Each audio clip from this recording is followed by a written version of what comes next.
was quite a strange weekend, and like you kind of hear the first whispers coming out, like you talk to people and you're just thinking like, no, surely not, like not this soon. But then it gathers steam and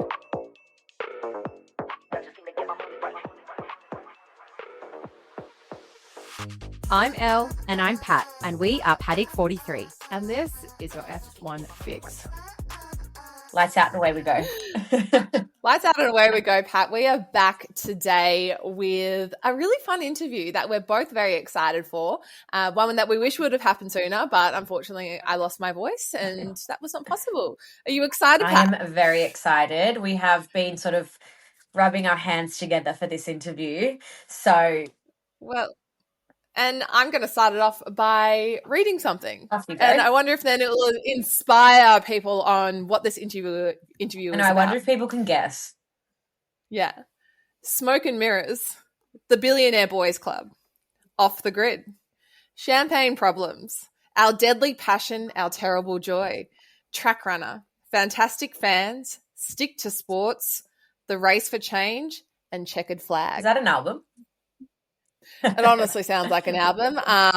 It sounds like a good one that I would want to hear about. But yeah, Luke Smith, welcome. This is, and I'm going to hold this up for, we are recording, On the Grid by Luke Smith, F1 journalist. How are you going, Luke? I'm doing very well, thank you guys. Yeah, thank you so much for that lovely intro. I like the idea of it being framed as an album as well. Like I'm a music fan, so that's quite a cool way to think about it. So for anyone wondering what I just read out, they are actually the chapters of Luke's book, which was just released this year. It was the first thing that I read when I opened it, obviously, because it's the contents page. Besides also reading that you dedicated the book to your mum. And I read the titles and I was just like, this is cool. I was like, also, very Taylor Swift inspired. Yes, good. Okay, I'm glad. It's interesting how many people are or are not picking up that reference. But yeah, a little Swifty Easter egg in that. Yeah, Easter eggs everywhere. I mean, I love a good Easter egg, but that was probably my favorite little part. There's definitely there's a big crossover with pop culture and sports. So I think you're going to relate to a lot of people with that one as well. Yeah, you've done a really good job.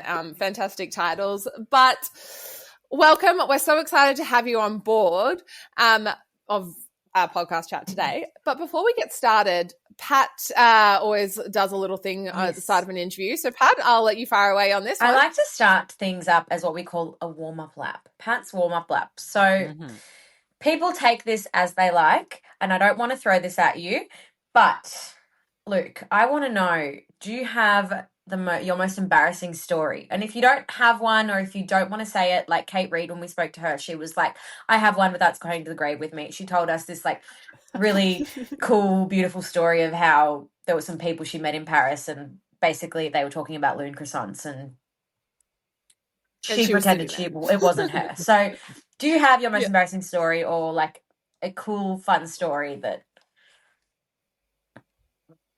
Wow, I've many of both, to be honest. But I'll share one that is also shared in the book. But when I went to the Monaco Grand Prix, obviously there's a lot of yachts, and teams will sometimes do events where you're invited onto these yachts. And when I was a kid growing up, obviously you watch the Monaco Grand Prix and you're like, wow, these amazing yachts in the harbour. It's so glamorous and so exciting.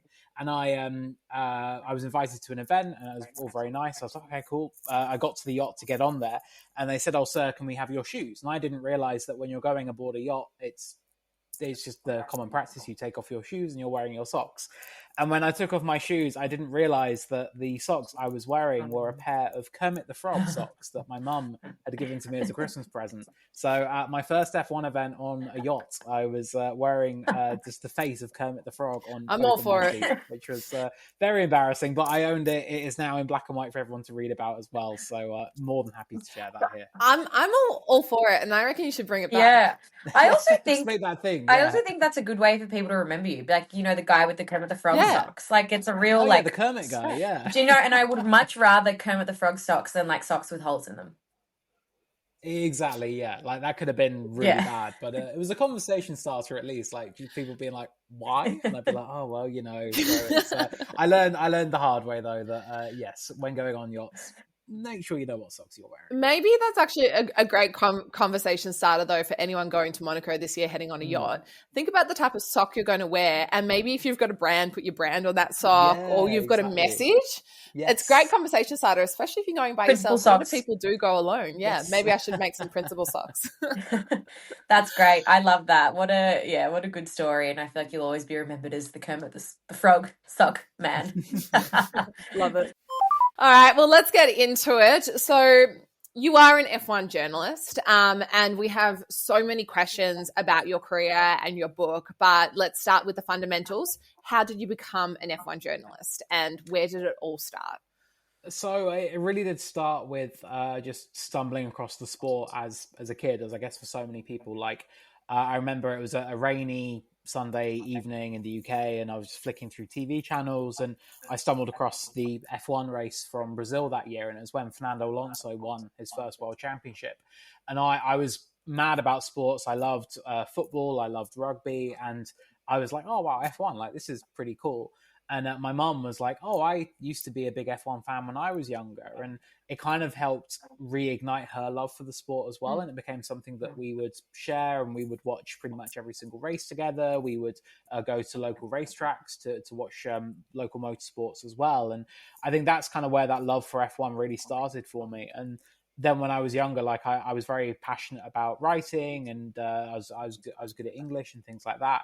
And then I remember a family friend mentioning that he'd always wanted to be a sports journalist, but never realized it. And the idea of being like paid to just sit and watch sports and write about it, like blew my mind. So I was like, oh, cool. Okay. I'd love to be able to do that. And then as I kind of like got more interested in F1, I thought, well, why don't I just like put the two together basically?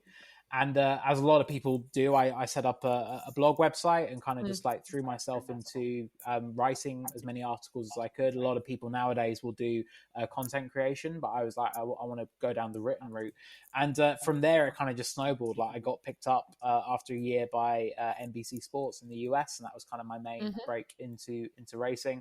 I was doing it alongside my university degree at the time, so I'd like go from a lecture with my suitcase just straight to the airport basically to go to a race, which was crazy.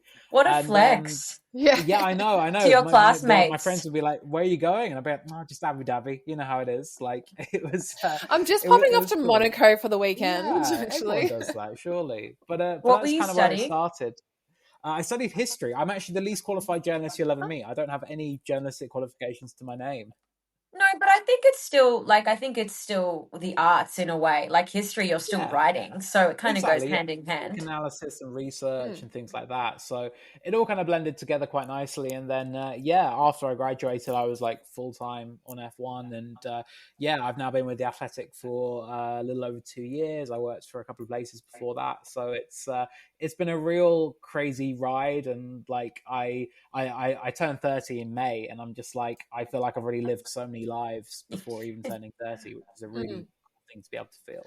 We had this discussion with Kate Reid, who was a former F1 engineer and is the head of and founder of Loom Croissants. And we did a great interview with her talking about adaptation and age and how many lives that we all live, and that, even when you hit 30, something else can change. You can pivot your whole career, and it's just amazing. So, living so many lives is the best way to live. I think everyone needs to get out of their mindset. They just need to do one thing forever, because definitely we can do whatever we want. Yeah, totally. Like I'm even like thinking, if I stop doing F1 in like 5 years time or whatever, I can say, hey, I had a nearly 20-year career in F1, and then went on to do like a whole nother 20-year career, and then another one after that if I wanted to, which is that's the beauty about F1 as well. There are so many opportunities within the sport that you never know what's going to come up. I was going to say as well, the beauty with this sport is that it's forever changing, and there's so much happening that even though you could be working in F1 for 20, 30 years, there's so much happening. And especially as a journalist, you're following so many different things. But I was going to ask, I'm sure you've seen some very interesting and crazy things. What's it like being behind the scenes? It is. I think it's always what I dreamed of when I was like younger and getting into the sport basically. And like the idea of being on the starting grid for a Formula One race was like, that to me was the absolute pinnacle of an experience I could have. And I mean, that was very deliberate in naming the book On the Grid, and like the introduction being on the starting grid, like that was all very intentional and with that in mind. But I think that it is like you do kind of come to see the sport in a bit of a different way, and like you still love it in a very deep way, and like writing this book especially really kind of emboldened my love for the sport. But I think you just kind of like, you understand how things work and how things tick over. And I think one of the big things that I always like remind people is that you get to know these like drivers and team principals who from afar seem so like I guess sort of out of reach, or maybe sort of like, yeah, people really look up to them, but ultimately they are just people, and like you've got to remember that, and they do have interests and hobbies and emotions and fears and dreams. And I think that's something that I really just carry with me, that yeah, okay, you might be talking to like a 4-time or a 7-time world champion, but actually they have the same kind of human emotions that we all do. That's so true. I love that. People kind of look up to them as like these godly figures, but they're just people. Yeah, but actually they're just complicated people like we all are, which is I think quite an interesting thing. I think we're seeing a lot of that at the moment, because obviously, it's the 28th of March at the moment. In the last 24 hours, we've seen a lot of news come out, which was developing over the China Grand Prix of Liam Lawson, New Zealand driver for Visa Cash App. If anyone doesn't know, he was appointed to the Red Bull seat and essentially was working for the team for 8 days until he was shafted back to Visa Cash App. That's a lot of emotion, a lot of behind the scenes. How does that make you feel? I mean, you were on the ground in China. What did you see, think, feel? Yeah, it was quite a strange weekend, and like you kind of hear the first whispers coming out, like you talk to people and you're just thinking like, no, surely not, like not this soon. But then it gathers steam, and like, yeah, we were talking to Christian Horner on the Sunday after the race, and it was pretty clear in the fact that he couldn't definitely say that Liam would be in the car for Japan, that something was going to be changing. And I remember seeing Liam on the starting grid when he was just walking through to go and stand for the national anthem and even things like that. And I just remember thinking his body language, like he looked like he was stressed, like he looked like he was dealing with a lot. And I know that that's to be expected. I'm not saying I'm any body language expert, but you kind of just get the vibes from people. You can pick an energy up. Yeah, you do. Yeah. And again, like that's kind of where it kicks in, that yeah, this is a guy who was clearly dealing with a very big sort of like mental challenge of, I finally got this opportunity I've worked my entire life for, and it's just not working as I thought it would. Like, how do you kind of like, I guess, reconcile with that and deal with that? So yeah, that China weekend was a real like wild one, just in terms of like the news and stuff coming out. And I kind of went into it thinking like, oh, it'll be quite chill after Melbourne, but it ended up just being like an absolute barrage of things happening. Do you think Red Bull are in denial that it's the car, not the driver, and that it was unfair? I think there's an understanding that it's kind of a bit of both, but I think that the fact that this does keep happening in that seat and with that car, it kind of points to the fact that you can't keep thinking that it's on the driver. Like ultimately, if they had another Max Verstappen, if they could clone Max Verstappen and put him in that car, problem solved. Like they've got two drivers who can deal with it, and you're not talking about the car being a problem. But the fact that it's now been Gasly, Albon, Perez, Lawson, and now Yuki. How do you sort of break that cycle? Like, how do you get to your fifth driver and be like, oh, we're still not sure. Like, we still think it's the driver that's not up to it instead of the car. And I think that they've kind of got to understand that just all of the signs are pointing towards this is a car that really only Max Verstappen can drive. And as much as that has propelled them to so much success, the worry is that reliance on Max, like at what point does that become too much, really? And I think that's kind of what they got to work out, unless they keep chewing through these drivers. I've said that it's the real life equivalent of the Defense Against the Dark Arts teacher position in Harry Potter. Yes. Just keeps on swapping. It is. It absolutely is. It's, I mean, I have a lot to say about this, but I think Red Bull is just sitting there going, no, let's cut him ASAP because we're not doing another season where the second driver is just performing terribly. Let's just cut him whilst we can. Yeah. Is it hard being a journalist hearing the whispers at a track and knowing that it's probably 99.9% true and you want to put articles out, but you you can't, like, what are the rules? Well, I guess it just comes down to like your sort of like journalistic ethics and integrity, and it's stuff Yeah. like you've got to be very careful with your sourcing, and basically like because even if someone says one thing is true, they might have only one view of a matter, and then you talk to someone else and it's like, oh no, that's not true at all. And like you have times when you'll get like some information and you're like, wow, okay, and then you kind of like find out a little bit more, and you realize that's not the case at all, or it does kind of build up a bigger, clearer picture. So I think that as long as you're sort of like absolutely 100% certain that something is true, then obviously, yeah, respecting various relationships and things like that, then absolutely you're okay to be able to run with that. But it is kind of, I've always kind of likened it to like detective work. It's like, how do you piece together all of the little bits of this puzzle and work out the facts from the fiction? Because in F1, like there's so much chatter that goes around and there's so much noise. And like, I mean, I think to previous years where every year there would be the Lewis Hamilton to Ferrari, here we go again, and it's not going to happen. And then the one time it does actually happen, it's like, wow, okay, let's like rally on this and jump on this. It's yeah, so it's an interesting game, and like I love that part of the job as well, like trying to work out the sort of like what is the true picture here, and where are things really at. It's funny that you mentioned journalism, ethics and morals and all of that, and that's something that you have to, I mean, you say you haven't even studied journalism, you're least qualified, but it comes with the job, and there is an ethical code you have to follow, especially in the workplace in 2025. It's wild if you don't follow those things. But at the same time, and I'm not sure if you can comment on this, I do think it's wild that Red Bull, such a large and famous organization, can keep on someone like a Helmut Marko and a Christian Horner after all the allegations that they've had. Is it an ethical conundrum for you guys being journalists trying to report on those when they're not following ethical codes as well?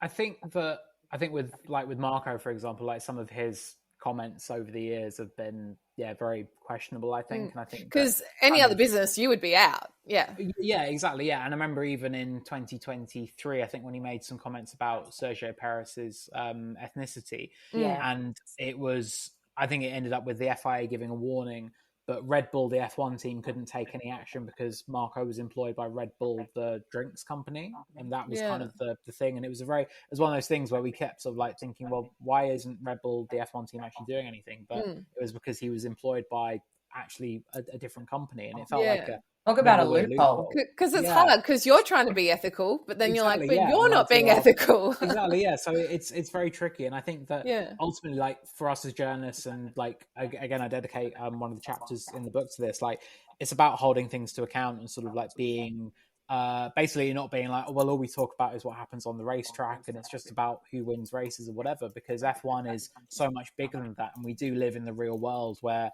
ultimately, there are things you can or can't say. And I mean, even with Marco's comments about Isaac Hadjar in Australia, like I found it quite it was odd. I thought that Hadjar afterwards would be like, well, I found it embarrassing too. And it's a bit like, I would have expected a better duty of care from Marko if he's meant to be looking after these Red Bull young drivers, to actually say, oh no, we're going to support you and help you. So I don't know. Yeah, it's a tricky one, but I think for us as journalists, like there's sort of various sort of like legal things and things like that, whereas like there's only so much you can do or say, but it's important to hold things to account as much as possible, just because that I think is just it's a very important part of the job. Definitely. Well, on that note as well, you have just published your book On the Grid. So what made you want to publish a book?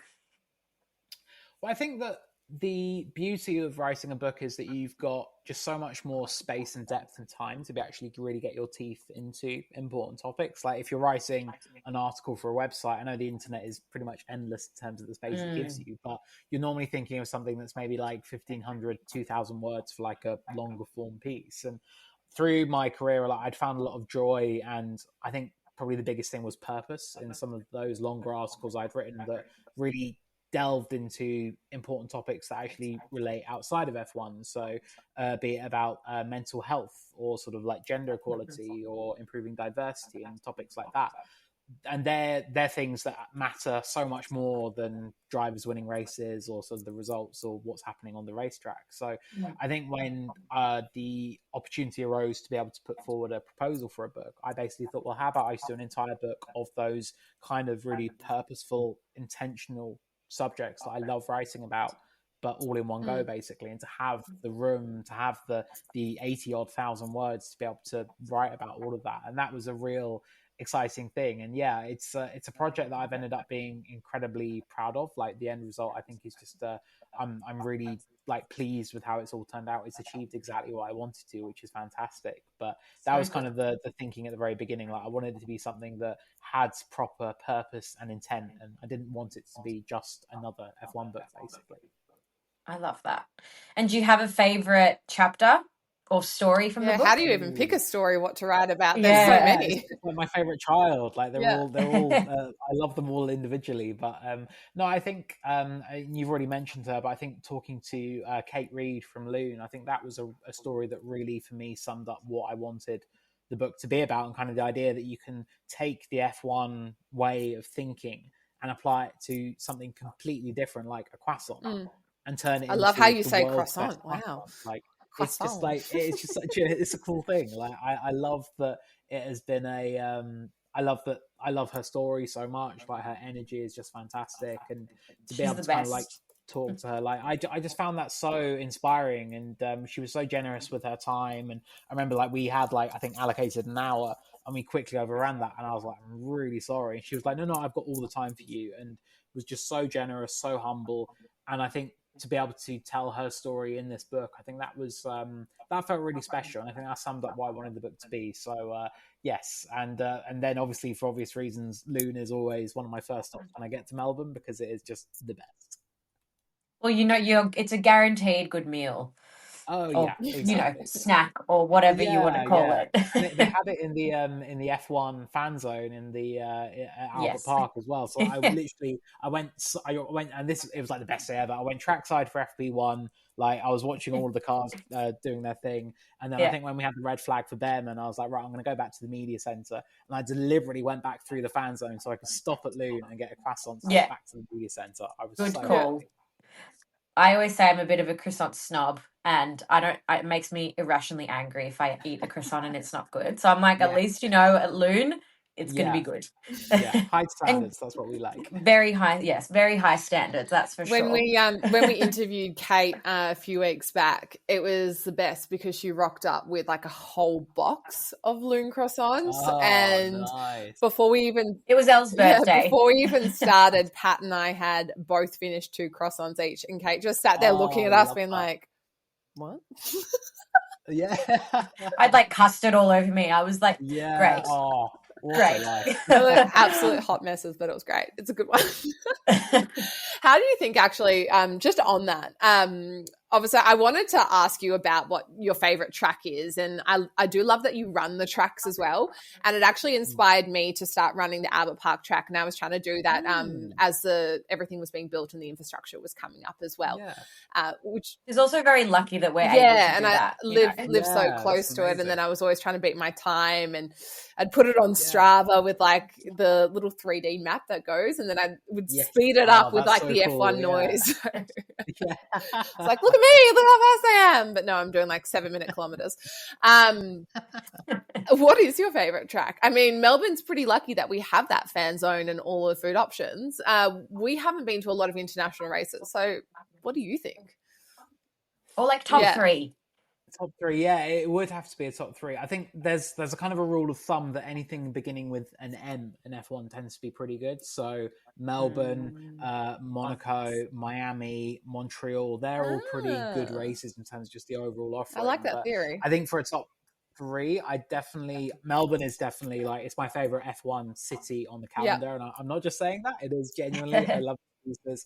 It's just a great vibe. The fans are amazing there. It's so easy to get in and out of the city, which is great.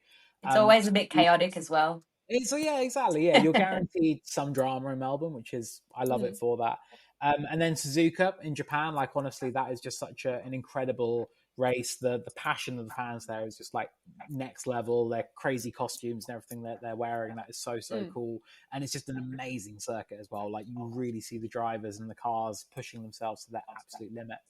Because they say, sorry to interrupt, they say it's like a go-kart circuit, pretty much. Yeah, Suzuka. like you can see that. Like when they're going around it, like it's just the speeds they can get. And there's one point you can actually get to with a media tabard where you're standing on top of a hill and you're kind of looking down at two different parts of the circuit. Like one is going for looking toward 130R, the fast left-hander in the final sector, and then you turn around the other way and you're looking at the Degners, which is the double fast right-hander, and it's like, wow, it's amazing. Like you can just like see so much of the track from one point. So yeah, I adore Suzuka for that reason. And then I think finally I'd probably say Austin in Texas. Like that is a race that since it has started has grown so much. It's an amazing hoping track. to get there this year. The American fans there are really, really cool. It is. I honestly, if you can, I would so recommend it because it's a great vibe there. Amazing. Is it because Melbourne also, do we do it differently with our fan zone and Melbourne walk?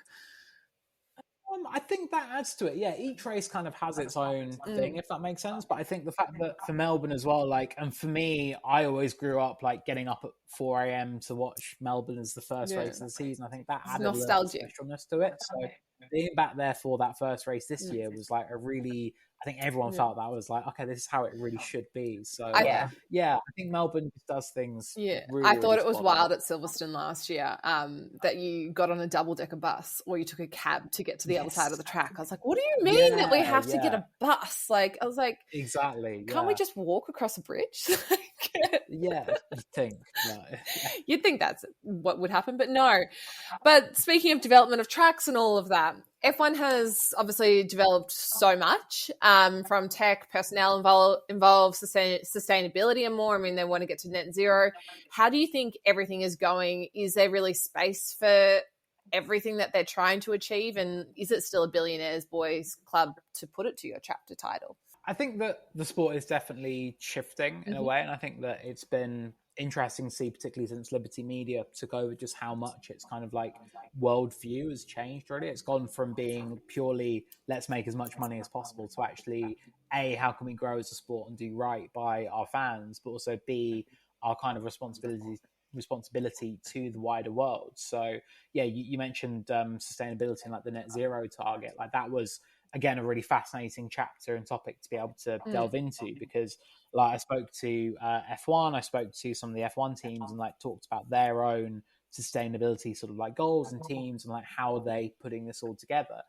But then on the flip side of that, I was able to talk to an amazing ecologist called Dr. Maddie Orr, who has also written a book that I would really recommend. And she's basically specializes in how the climate crisis is changing sport. And she had an amazing sort of view on motorsport. And we talked about that race in Qatar a couple of years ago, where basically all the drivers had heat exhaustion. And I remember being there and like, it was awful. I remember being in that media pen after the race, and like the drivers were like one by one staggering over basically, and just like being completely spent. And that was just a dreadful moment. And I think that really kind of summed up, hey, if we're going to put these drivers through this thing, like that's pretty bad. And Maddie was very helpful in terms of saying like, unless something really changes in the world, that's kind of going to become increasingly hard to avoid, purely because more and more countries will have this extreme heat issues. So I think that, I think that was a real sort of fascinating topic to delve into, and just like, and I think that's kind of what I wanted the book to do as well, like talk about how F1 has changed, particularly in the sort of past 10 years or so. But also I really hope that in another 25 or 50 years time, someone will be able to find this very dusty book in a library somewhere and say, this is what F1 was like in 2025, and how fantastic that we've now like solved the climate crisis and everything is all great and we're racing in a real clean way. Yeah, you'll never please. That's the goal. You'll never please anyone as well. I mean, so many people go around saying it's just not the same sport. I miss the V10 engines. Oh, it's not sustainable. Like there's always going to be some sort of drama. I just hope. I mean, obviously we want sustainability and a great planet to live on and hopefully be here in 50 years' time. But I don't feel like it will be the same if we go electric cars with the fake noise. And I know some cars are doing that. I think like you can buy a Mercedes, an electric Mercedes, and you can turn on the fake noise.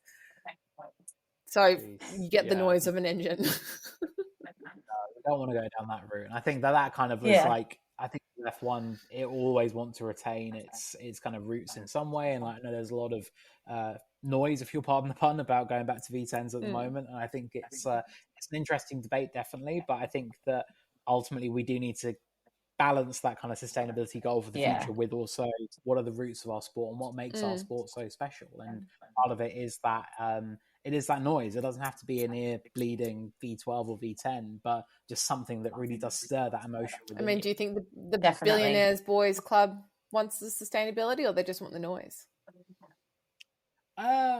Honestly, I think that for the future, I think they don't really have a choice. I think they have to be in favor of the sustainability. That's the thing. Like, I think there's only so long that we as a sport can kind of keep being this high end traveling circus, basically, just goes around the world and does goes from race to race and says, "Oh, we want net zero, but let's actually put that into practice." And I think that some of the steps they've made with like reorganizing the calendar a little bit, like that is a great step, and that is really, really good for the future.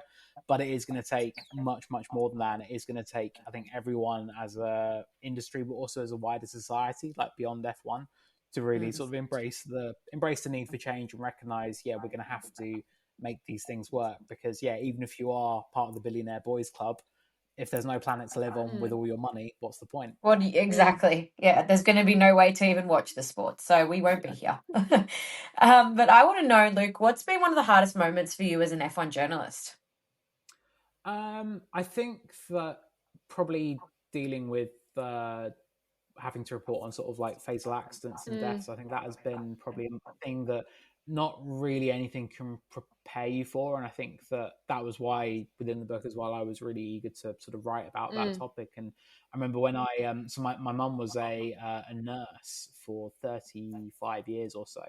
And she basically had a quite medical outlook on a lot of things. So when we went to a racetrack, she would always talk to me about the kind of danger of racing and the fact that these drivers are putting their lives on the line when they're going out there, and how much safety has evolved over the years. And then basically through my career, and I know that it would have been very different in other eras where obviously it was far less safe. But for now, dealing with like the passing of Jules Bianchi after his accident at Suzuka in 2014, and then the death of Antoine Hubert in 2019 at Spa, like that was such a moment where it's like nothing can really prepare you for that. And like with both of them, like I didn't know them personally. I'd spoken with both of them a handful of times, and I think that it just was a real reminder of just like the kind of risks and the kind of how close things are with F1. Like ultimately, these are young kids basically putting their lives on the line when they're going out there, and it's amazing that we've evolved so much from a safety standpoint. But I don't think anything could really prepare you to be writing an obituary about a 22-year-old. Like that's just not a thing you should ever have to be doing. But ultimately, we keep racing in their honor, and it's obviously a thing that so many sort of have in their minds and carry with them, which is really important. But I think that was a very sort of hard moment in terms of like having to be able to deal with those sort of stories and say, how do you not only report on it, but also do this young man's life justice, because it's so important that we do honor them and recognize them in the correct way. Oh my gosh, absolutely. And I think it takes a very brave and professional person to be able to do that properly, because it would be so hard. And especially, we did sort of speak about this the other day about Eddie Jordan, how also, these are people that we speak about, but then these people have families and loved ones, and, losing someone that's close to you and then having to read about it would just be, it would be very, very difficult as well. And, on that with safety, I always think about that crash with Joe Guan Yu and how he, can't remember where that was, but he basically like ended up in between the fence and the barrier. I think a few years back. And you just think like we're so lucky how far we've come in terms of safety, or even when, Hamilton and Verstappen were on top of each other, like. And with that Hamilton Verstappen incident as well, Mercedes have got they've actually got the halo saved from that crash that day. Wow. And I've managed to go and see it, and it is just it's crazy. Like, and all the paint is scraped off the top, and you think that literally a whole F1 car basically landed on top of this thing, and without it would have landed on Lewis Hamilton. And like, you look at that, and it's just crazy how that invention, which at the time so many F1 drivers were like, "Oh, I don't want to use." I remember that. All of them. The backlash was that's crazy. when I was working at the Australian Grand Prix Corporation. That was the year it came out, and I remember Melbourne was obviously first race of the season, and it was the biggest debate, and everyone was like, "This is stupid. We're not," like, drivers were protesting. They didn't want to go down Melbourne Walk because they were so angry about this halo. Honestly. And now it's like a thing that the moment it saved the first life, they were all like, no, this is the right thing. Like, we were wrong. That's a real, like, I think, good moment for F1's kind of drop this sort of like macho approach of like, oh, we don't need no halo, and actually, no, this thing does save lives and has saved lives and will hopefully continue to do so. Yeah, definitely. So I want to know, people that are listening to this or look up to you, you know, the future you that's sitting in his history class at university but loves F1, how do people become a journalist, an F1 journalist? I think the biggest thing is really just to throw yourself into it and to be ready to make mistakes as well. I think that was kind of one of the biggest things that I learned growing up kind of in the industry and as a journalist. Like, I made so many errors and like did things the wrong way and things like that. And I kind of look back now and think like, wow, like that kid really knew nothing. And I'm sure when I look back on myself in another 10 years time, I'll think maybe, he had so much that he didn't know. And I think that's just how we sort of grow as people over time. But I think that, for any sort of like aspiring journalist, I think the big thing is really just to throw yourself into it and just to get doing the thing you want to be doing, whether that's writing articles or making YouTube videos or making content for TikTok or Instagram or whatever. I think that nowadays it is so possible, and I know it is such a saturated market. There are so many people doing that kind of thing, but if you are really passionate about something, you can find a way to, I guess, sort of find your voice and find a bit of a different take on things. That can really make you stand out. And I think that the beauty is that you're not now reliant on like a magazine saying like, oh, we've got a work experience week that you could come and do one time. It is purely, no, if you want to go and write, you can do that. You can set up a blog or a website. You can open a TikTok account. And I think that is, I think the biggest thing is just don't be scared to try, because if you don't try, you'll never know. You'll never definitely succeed. So I think that, it's a scary world and it is very daunting. I know that, but honestly, I think just throw yourself into it and be passionate and be kind as well. Like, one of the best bits of advice I ever got given was just be kind to people, and I've kind of kept that with me. And I think it goes such a long way to setting you apart, because people have this idea of F1 being so cutthroat and ruthless, and actually, if you're a good person, you'll get good coming back towards you. That's honestly the best way to be. I always say that to Elle. It's just the best thing we can be is the bigger person and just kind. Yeah, we've seen people appreciate kindness. You know, there's nastiness everywhere, and it's just good to. Yeah, we've seen a lot of nastiness, particularly being females trying to break through into the media of the sport and in the content creation side of things, and in multiple areas. I mean, we've had some awful comments. Just when I was leaving the AusGP one day, I can't remember what day it was, one man was like, oh, you're tall. And I was like, oh, thanks. Like, that's obvious. I'm 186 centimeters. And he goes, you must play basketball. I said, no, I actually have an F1 podcast. Oh, like, you know anything about F1? If you know anything about F1, then who won this race? Like, who's all this? And I was just like, he was like, who won the 1992 World Championship? I was like, I wasn't alive. Like, it doesn't matter. And we just deal with that on a daily basis. I mean, we won't get into it, but there was a video circulating around about making comments about our body parts personally. And I just want to know what your thoughts are on women in motorsport. It's obviously still a challenge, but it's happening. It's moving forward. F1 Academy seems to be making a great impression. How are you feeling about it, especially seeing more females pop up in the media space as well? Yeah, of course. Well, I mean, firstly, I'm just so sorry to hear that you guys have been dealing with that. And like, I'm kind of like, I can empathize, but I'll never fully understand purely because of my gender. And I think that in F1, like we have seen this shift in the past 5-10 years, and I think it is accelerating in terms of more sort of women being so present and to be sort of pushing for change, and there being much more gender equality. I think that is such a big thing, but it is the kind of thing where it's like there's still so far to go. Like, it's not a case of there's a few more women in the media center, cool, mission accomplished, that's great. There is a long way to go, and I think that what F1 Academy has been doing with Susie Wolf I think has just been such a terrific driver for change. And I think that what is really wonderful in Susie's sort of outlook as well is that she's not saying this will only be a success if there is a woman racing in Formula One in the next 10, 15, 20 years. It is more that in that same time span, will there be people up and down the paddock in F1 who say, I was inspired as a woman to go into an F1 career because of F1 Academy, because I saw drivers, mechanics, engineers, managing directors showing me that I can do this, that there is room for me. And I think that is such a powerful thing, the idea that, if you can see it, you can be it, that you've got these fantastic young women racers wearing the race suits of Ferrari and Red Bull and Mercedes, and like that's such a great, powerful thing. And I think that we just need more of that, basically, to keep pushing this change along. And I think that the other thing is that it's never like it's a never ending thing. Like, it's a continued process that we all need to be on the same page about. And particularly for such a white male dominated sport, our job as allies is to ensure that we're championing these women who are making change and saying that there is this space, because there absolutely has to be. And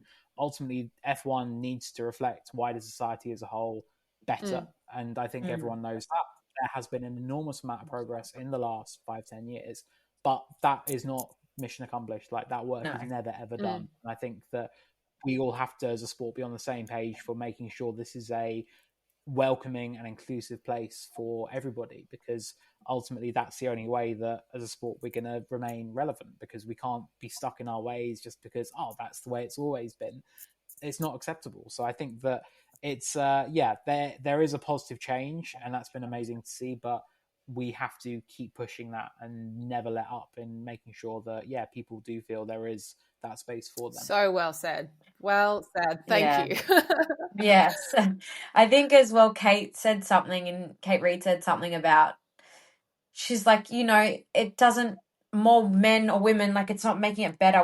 We work better together. Men and women work better together. It brings a different outlook. Like, we have two different outlooks and, multiple outlooks, and together is better. There's not one that's stronger than the other. It's just the synergy of the two together is better. Exactly. Yeah. Even just to be able to like talk about different experiences and things like that. Like, if I go for beers with my guy friends, for example, at the end of a media day, we'll talk about something completely different than if I went out with a more mixed group, for example. And it's like, I think it's interesting just in terms of like being able to understand, like, no, these are the experiences that like women are going through in F1, like, be it as fans or as journalists or in the paddock or whatever. And I think just being able to kind of like ensure that you're not stuck in that echo chamber as well, I think that's really, really powerful. So I think to your point, like, we do work better together. So let's just keep doing that. Keep doing that. Oh, look, this has been, I love that, so great. And honestly, I keep wanting to ask you more and more questions, but I'm very conscious of the time. So we're just going to quickly wrap it up with just some little rapid fire questions. No thinking, pretty much. You got seconds to answer. All right. Jeez. Okay. Are you ready? Favorite driver? Currently on the grid. Are you allowed to say a favorite driver? Oh no, I'm not. I don't have a favorite. I don't. I can't say. You can't say. All right, Lando or Oscar for world champion? Lando. Yep. Pineapple and pizza. Yes. Oh no, you've upset an Italian here. Sorry. Tomato sauce in the fridge? Yes or no? No. It's weird, right? I think it's weird. Why do people? Why do you want cold tomato sauce? I think the same thing. What about chocolate in the fridge? Yes or no? No. Thank you. I agree with that. Yeah. I think it's disgusting when people put it. You ruin the flavor. Disgusting. Who wants to eat it? Who wants to eat it hard and cold? Gross. Fave team principal. Gunther. Love. So does Yeah, he still I think count? you can't look past him. Is that for his humor or That's a his good one. strategy? More his humor, I think. Championship team for 2025? McLaren. Ooh, nice. Dogs or cats? Cats. Oh. Well, I think we have to think Is that the about right our answer? relationship here. Okay. I do love dogs as well. Like, but cats I've got preferred. 2 labs. I feel like the line of work that you're in, it's probably easier to have a Yeah, I cat was than a going to say dog. it's a lot easier to manage that. And favorite team? I'm not allowed to say. I don't think. Oh. Yeah, okay. Yeah. Yeah, I was going to I'm an say, you impartial probably journalist, can't say yes. that. Fair enough. All right. You probably can't say that. What about, well, yeah, we already asked favorite track. Can you say your least favorite track? My least favorite track. Oh, that's really good. Oh, Barcelona. Really? I think. Like, Okay. It's a great city, but the track, I'm just like, it's just Interesting. yeah. I feel like I haven't heard great things about that track, and that's kind of where the talks are, where they might move it to Madrid instead. And Well, I was going to ask also because of Would that South happen? Africa and Greece as well, and Chicago have just been trademarked, haven't they? There's all kinds of, like, I think every country Has it on in the hold. world has like got an F1 Yeah. trademark, but like I think we're talking about Thailand as being a possible one. Like there are talks ongoing there. That would be really cool. Like I'm watching White Lotus at the moment as well. So like the idea of like going to Thailand, I'm like that looks great. So Yeah. it's again, and that part of F1, like with all the travel and everything, like that's such a cool element of the job that just keeps me so in love with all I of know it. you must be eating some amazing food around the I world. was just thinking that. Yeah, the brunches in Melbourne were top tier, I must say. Really? Oh, that's we did fantastic. a little guide on where to eat and coffees and all of that sort of stuff prior to the Australian Grand Prix. And I didn't know who had seen it. And we know Ted and Kravitz, and he came up to us in the paddock one day and he was like, now you posted this Italian place and the team wants to go to Rockpool, but I want to go here. Like, remind me what the name is. It's like a warehouse. And I was like, it's interesting who picks things up. So yeah. Well, Luke, this has been an absolute pleasure. Thank you so much. The book, for anyone, is on the grid. It's out now. You can order it everywhere pretty much, I believe. Yes, yeah. I think just Google it. It'll come up somewhere. It's out with Simon & Schuster in Australia. It was quite cool, like walking around Melbourne and seeing it in bookstores as well. And just that moment of think, oh, that's what I wrote. So yes, available in all good bookshops. It's fantastic. I have a really quick question on that. Are you narrating the audiobook? No, I'm not. They got someone who's a professional narrator, basically. So because I feel like you've got the perfect voice and it's for your an story. audiobook. Well, that's very kind of you, thank you. But he did an excellent job with it, I must say. Like he even like put on some different accents for people, which I found quite fun. So a guy called Joe, he did a real terrific job. But it's I've never actually listened to like a full audiobook as well. I don't know if it'd be weird if I do. No, you'll love it. I love it. The bits I have heard have been excellent. Yes. Oh, fantastic. Oh, well, all right. Love to get that now. Perfect. All right, Luke, we'll let you go. We know it's late over in the UK. So again, thank you so much. And hopefully we see you at some other tracks later this year. Absolutely. Yeah. Thank you guys so much. Chat to you it's soon. been tremendous fun. Bye. Thank you. I know if I ever see the light, I'll be up in the club and so